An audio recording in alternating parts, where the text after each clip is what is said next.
Right lads, and welcome to Everything League of Ireland, the premier channel for everything to do with Irish domestic football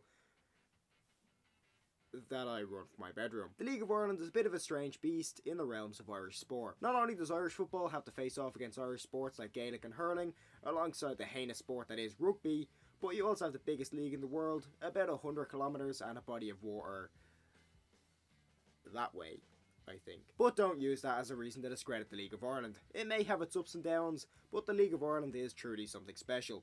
At least to me and many others. And I'm here to explain to those of you who may not be familiar with it, or just anyone else who clicked on this video, the reason for that. Now, the League of Ireland is not a single division, rather more akin to the EFL in England. It encompasses 2 divisions, although a third is meant to be on the way next year, with 10 teams each, and once again that number has also changed a couple of times throughout the years. The 2 men's divisions are the Premier Division and the First Division, with there also being a Premier Division for women's football. The league is a summer league and runs from mid-February to early November. And when I say early November, it's like the first 3 days. The Premier Division is of course the top division, with the winners of this gaining the illustrious title of Champions of Ireland. The winners of this also gain access to the qualifying rounds of the Champions League. Meanwhile, second and third place gain access to the qualifying rounds of the Europa Conference League, with a 4th spot also being reserved for the winners of the FAI Cup, which is it's pretty much every other cup competition in the world. The 10th place finisher is immediately relegated for the Prem at the end of the season, with the 9th place finisher going into a playoff against the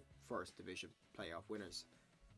It's a bit confusing, I know. The First Division winners are of course the ones that go up in place of the 10th place finishers in the Premier Division. Meanwhile, 2nd to 5th go into playoff semi-finals and finals to see who will face the 9th place finisher in the Premier Division. Now, due to there only being 10 sides in each division, each side will face each other 4 times, twice at home and twice away, with a total of 36 games of the season. The clubs themselves are largely focused on the east side of the country, which makes sense when you remember this is where most of the population lives, with 5 out of the 20 clubs being located in Dublin, which once again makes sense. Dublin is about a quarter of the country's population. Now, I can't go into detail on every single team, it would take ages. In the future I do plan on doing in-depth guides on each of the teams, but for now we're just going to go through some of the more noteworthy ones.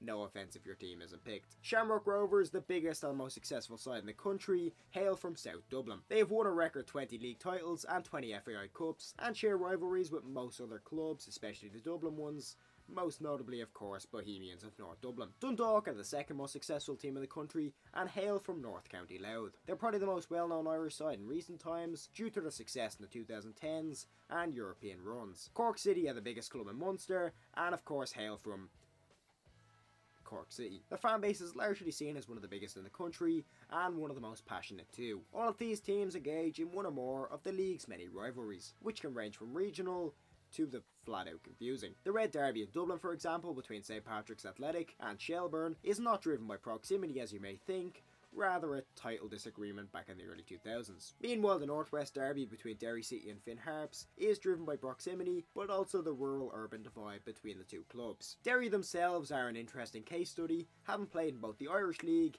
and now currently of course the League of Ireland. Side note, the League of Ireland represents what most people would call the South of Ireland. We don't actually call it the South of Ireland, we call it Ireland, but it just makes it easier for those of you who are unfamiliar with, Ireland. The Irish League meanwhile represents the North of Ireland. They are 2 completely separate leagues, just don't get them mixed up, okay? So what is a League of Ireland Matchday Experience? Like, what is it like? A lot of crack. Fan culture in the League of Ireland is probably most similar to Scotland's, but it also takes hints from English football culture too. For home games, of course, the pub is going to be a must before games. Knock back a few pints of your choice, and then head to the game. On your way, you'll see a mixture of scarves, jerseys, and other club merchandise, and the more subtly dressed lads in Stone Islands and Gazelles. I wonder where they got that idea from. Once you get into the ground, you have a choice. Are you a person who goes to football for the love of the game, or are you one of those who goes to join the chorus and call the ref a baldy bastard? You probably do that regardless now that I think about it. If you pick the latter, well, you'll probably see ultras. Now, for any of you familiar with English football, you'll know ultras aren't hugely common. However, in Irish football, they've been around since the early 2000s. Now, if you're in with these lads, more than likely you'll see a lot of smoke bombs, flares, possibly a tifo if it's a big game, and of course the drum. Now, League of Ireland fans are especially passionate. After all, it takes a certain person to be rocking up in the days when crowds were less than 1,000. The grounds range in appearance, but in general you're probably looking at something fairly simple. Now, I'm not going to lie, a lot of these grounds do need a lot of modernisation, However, to me, they also have this old school charm that I kind of appreciate. That's just my vibe, maybe it's not yours, but there is still teams with fairly modern grounds. Now, away days are a completely different story and can be different depending on whether or not you follow a Dublin club. If you support a Dublin club and are playing a Dublin club, more than likely it's only a short bus trip or tram trip across the city. Away days for clubs outside of Dublin, or Dublin clubs playing a club outside of Dublin,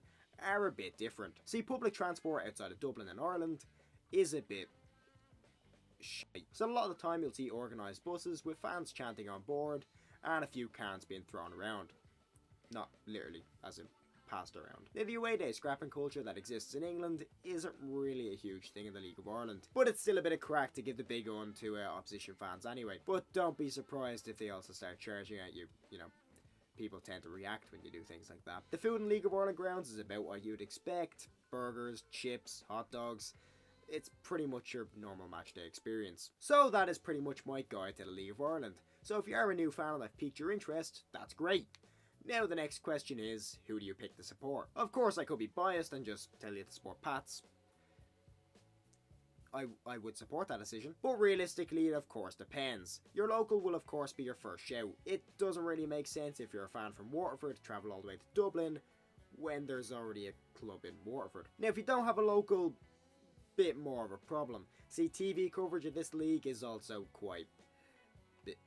It's not great at all. It is hoped that with the league's growth in recent years, many teams will sprout up in counties that don't already have a team. Kildare, for example, are talking about having a team joining the league next season. But in the meantime, keep your options open, travel to a few games if you're around. If you're travelling to Dublin or Cork with a group of mates or your family, it could definitely be something to do on a Friday night. After all, tickets are quite cheap, although I would recommend buying tickets in advance for bigger games because they are selling out quite quickly. But at the same time, don't be afraid to travel alone to games. People in the League of Ireland are generally quite friendly and welcoming people. And if you can't travel, LOI TV might also be a great option. It's miles cheaper than pretty much any Sky or BT package you can get. And as well as that, if you are a Premier League fan and looking for something to watch over summer, as I said, the League of Ireland runs through summer, so, you know, you've got something to watch if you're really itching to watch a bit of football. Anyways, that is all from me. I've pretty much given the FAI load of free promotion. But if you do have any further questions about the League of Ireland, feel free to leave them in the comments below. I will get back to you as soon as I can.